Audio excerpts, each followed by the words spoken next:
Bueno, con este video vamos a explicar un diseño factorial de 4 factores. Dice lo siguiente.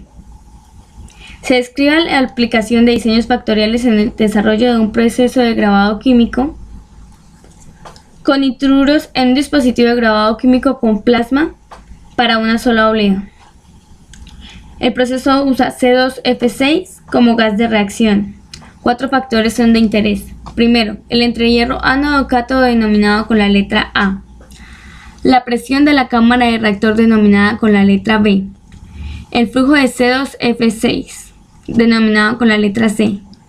Y la potencia aplicada al cátodo denominado con la letra E. La variable respuesta es la rapidez de grabado para el nitruro de silicio. Se corre una réplica para un diseño 2 a la 4. En la siguiente tabla vamos a ver los valores. Acá nos dan los valores de la rapidez de grabado y el número de la corrida. Los 4 factores con sus respectivos niveles. Y vamos a mirar si se cumple o no que alguno de los factores tenga efecto sobre la rapidez de grabado de nuestro experimento. Tenemos solo una réplica. Nuestro experimento es 2 a la K, en este caso será 2 a la 4. El número de datos que tenemos será de 16. El factor de variación será la suma al cuadrado de todos nuestros datos dividido en el número de datos, que en este caso será 16. Ahora vamos a ver esa tabla que nos representa el número de la corrida con el orden real de la corrida asociada a cada valor de rapidez.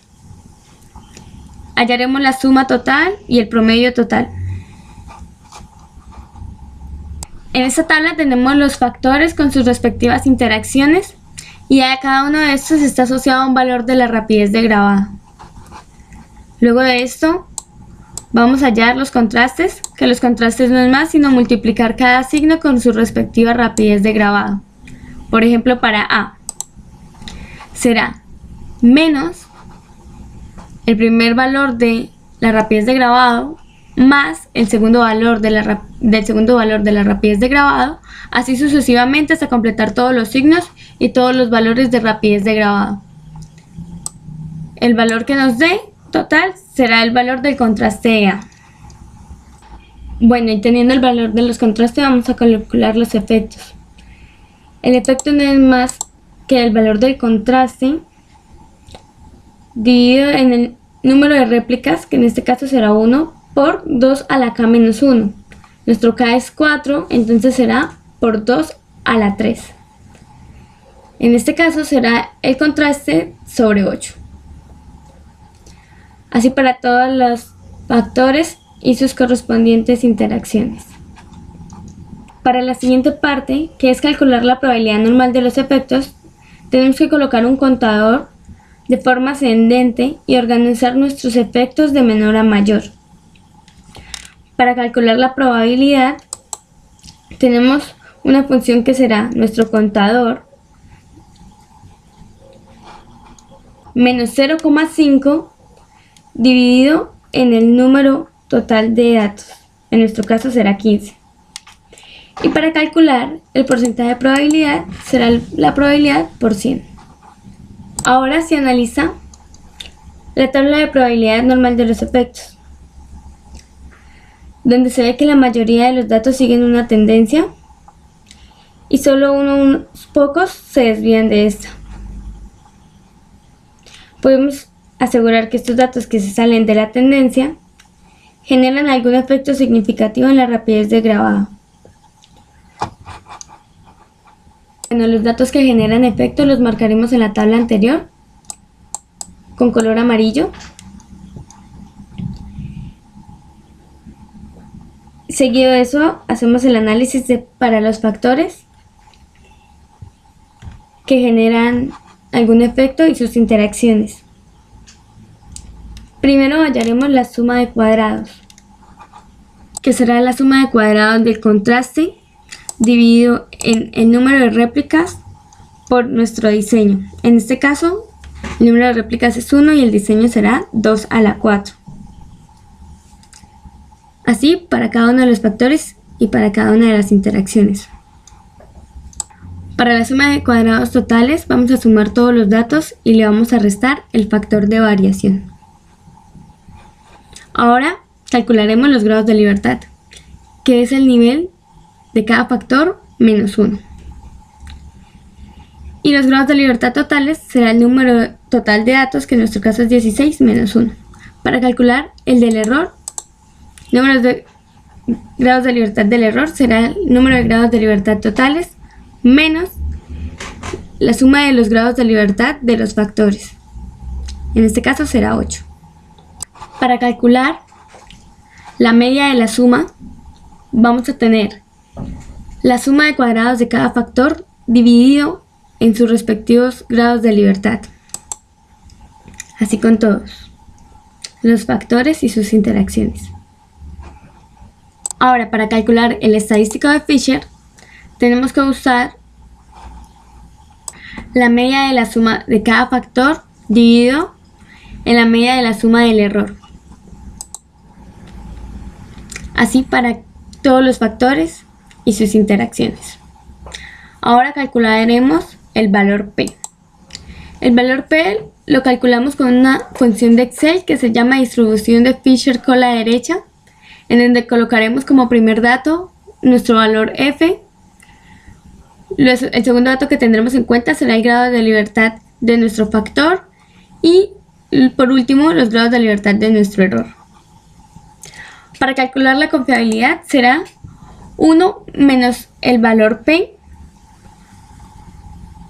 así para todos nuestros factores y sus interacciones. Y para ver si tienen significancia tenemos que ver si es un valor que se acerca a 1. Bueno, para nuestra parte B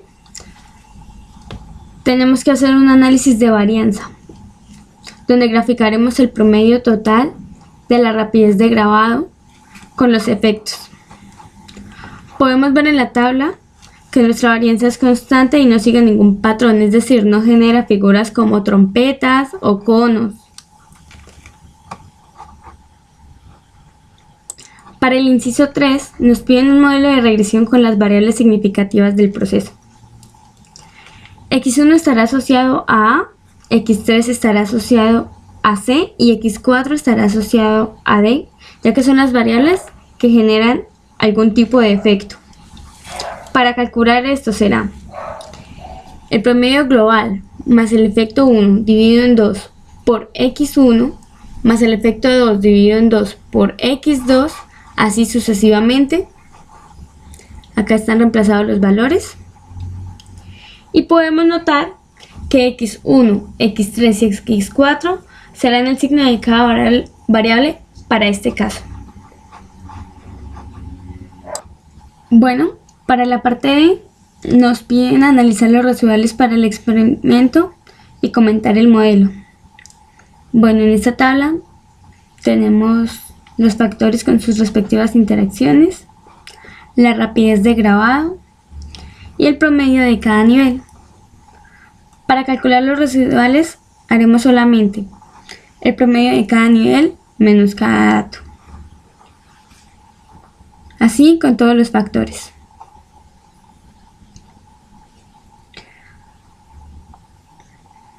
Ahora, para calcular nuestra gráfica de probabilidad normal de los residuales, tenemos que organizar los valores de nuestros residuales de menor a mayor y graficar nuestros residuales ordenados versus el porcentaje de probabilidad.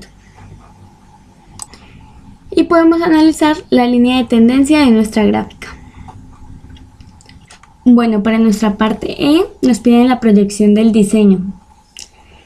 Lo primero que debemos hacer es organizar nuestros signos, ya que sabemos que tenemos 16 interacciones, 8 signos serán positivos, 8 signos tendrán el signo negativo y los primeros los tomaremos menos menos, los siguientes serán menos más, los siguientes más menos y los siguientes más más.